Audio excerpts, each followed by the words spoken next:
Okay, good road win up at Michigan State. Like the way we responded when we were down 10-0 in the first quarter.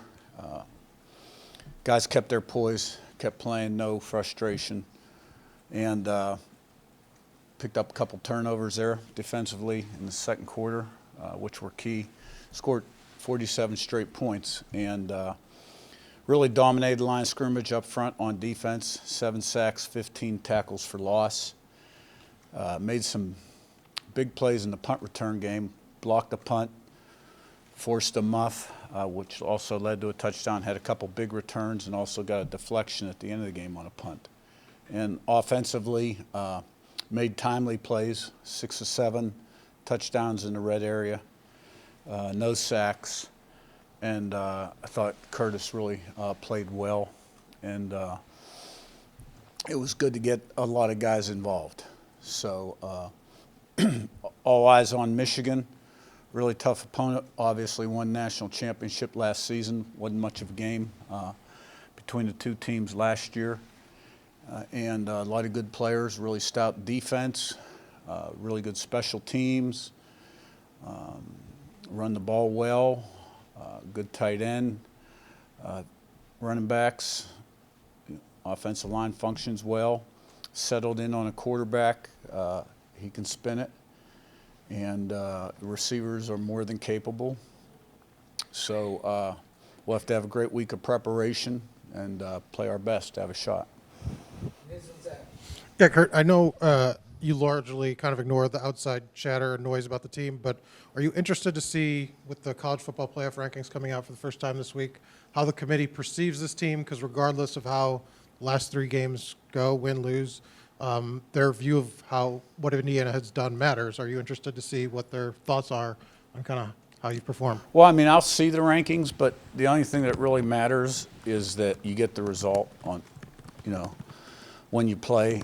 And to do that, you got to keep the main thing, and eliminate the noise and the clutter, and stay focused on what's going to help you play your best on Saturday to give you the best chance to get the result. And so, today we got to have a great meeting, great walkthrough, and stack days, moments, hours to put ourselves in a position to do that, and not get sidetracked, by all the other stuff. And every week presents its own new set of circumstances, and so there's a lot of that going on this week. I'm aware of it.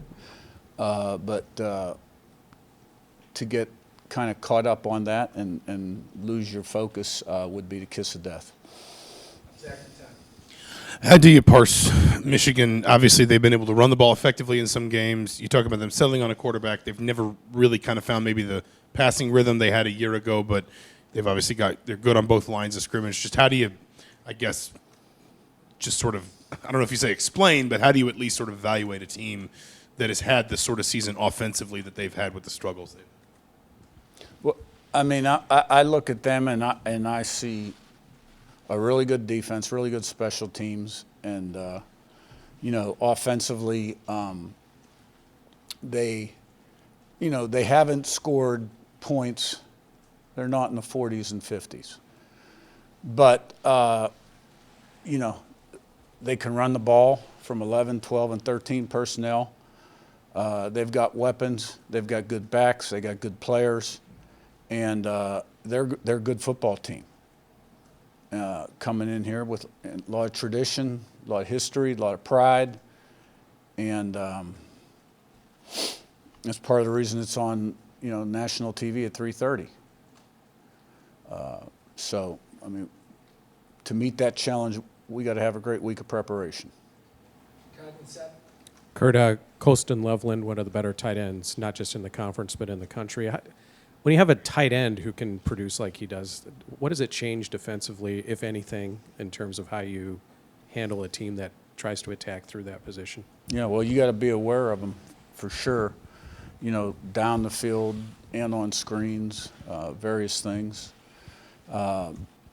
Because when you've got size and speed like that, you can create, a personnel mismatch. So he's an excellent football player. They got a lot of really good football players. Curt, I know Michigan's defensive coordinator, Martindale, likes to blitz a lot. Has your offensive line seen a challenge like that in terms of the looks that they'll throw at you? And I guess what's your confidence level that they can handle a challenge like that? Well, we're still fairly early in our preparation, but, at this point in the season, you've seen most of what you're going to see. They do present a lot of looks, and they do a great job. He does a great job. He's an excellent coordinator, coordinated in the NFL a long time. And when you put the tape on, you see, a defense that's very multiple, tries to create problems for offenses, and good players that fly around, play hard, and it all starts up front with them. They're good inside, and they're good on the edge. And they're an aggressive defense. So, we'll have a good plan to be balanced on offense and protect the quarterback and free guys up in the pass game, and hopefully good in critical situations. And and then we got to go out and execute it. Daniel and Pete. Yeah, I feel like when I look out, I see you on one end, I'll see the play on the complete other end. Why do you kind of stand as far away as you do? And how do you maybe choose when to insert where you stand, I guess, around the team? Yeah, I like to stay on top of what's going on in the game and, see what's going on front and coverage defensively and also game situations and always be thinking a player or two ahead. If it's third down, our defense is on the field, on the phone with Grant. Grant, what are you thinking here? Are we going to return this or go for the block? I think we ought to go for the return here. Those kind of things. And I'm, on with the offense, and then I flip over with the defense just to hear what's going on. So, I'm trying to manage the game, be on top of the game, and, stay out of the way too, so to speak. But I've learned through the years that game management's a critical component of being successful. All the different situations, whether to go for it on fourth, 2-minute situations, when to call timeouts, 2 minutes before the half, whether to push it down the field or not. And to do the best job I can, that's where I feel like I'm the best, is a little bit removed. And let the coaches coach. Every once in a while, if I've got something to say, like I brought the offense up when we were down 10-0 and said, look, a lot of game left here, one play at a time. Okay, nobody has to do anything special. And that's the way I operate. Pete up top and Zach Bean. Hey, Curt, excuse me. Can you talk a little bit about the production you're getting from Trey Wettig and Tyreek Tucker? Yeah, Trey Wettig, older guy, played a lot of football in his career from Wisconsin. Coach Bo's dad coached him at Wisconsin, knew him. He's been really solid for us at right tackle. That whole group has been, really solid. And, he gives you a great day of work every day at practice and on Saturday in the games. He doesn't talk a lot, but really in that group, aside from Kadick and Carter Smith, the other ones are pretty quiet. So playing really good football for us. Tyreek Tucker also is in that rotation. We rotate 4 guys inside. He made some really good plays developing as a football player. He's gotten better every year. I'm really proud of him. I see where he's come from and where he's at today. And, he was instrumental in Pons' pick 6, 2 weeks ago, when he deflected the pass or hit the quarterback's arm as he was throwing it. So that's a position inside where we are able to rotate guys, keep them fresh, and he's played really well. Zach Bean, your right and Joe. Coach, the first 3 Big Ten games, you guys are -2 in the turnover margin. Now in the most recent 3 Big Ten games, you're +7. What, in your eyes, has been the biggest result or the biggest reason for that uptick in turnover creation?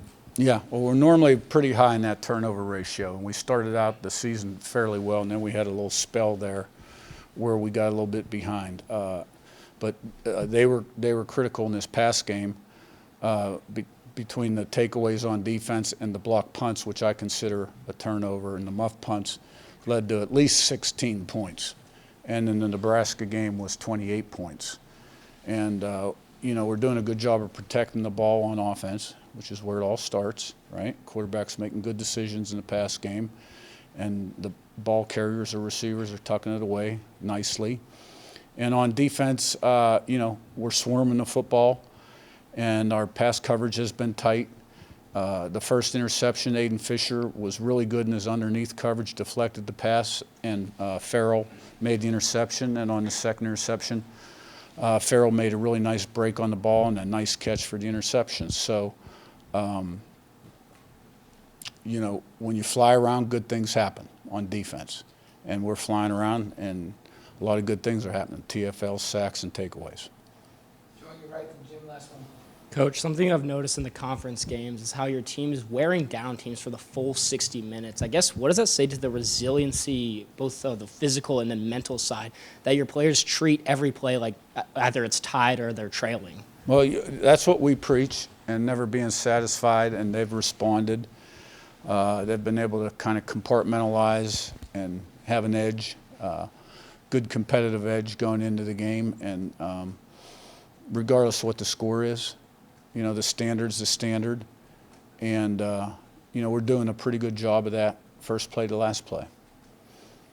Jim, last one. Curt, I know that we could talk about any individual unit in a positive matter, but this defensive front and the linebackers, what they did this past weekend, I know it's not historic, but pretty daggone close with ended up negative 36 yards rushing after giving up a plus 22 in the front. The importance of what they have done all year long. Well, defensively, that's where it always begins, is up front. Being able to win the line of scrimmage. Both sides of the ball, you got to be able to win the line of scrimmage. Our defense has always been about creating havoc and disruption up front, TFLs and sacks. That hasn't changed. We play a little more zone coverage now than we used to play.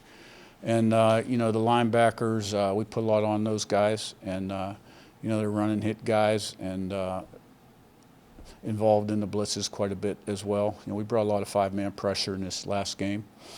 And you win championships by having a great defense. And, we certainly have played good defense here the last few weeks. And all season long been pretty consistent. All right, thanks, Curt. Thank you.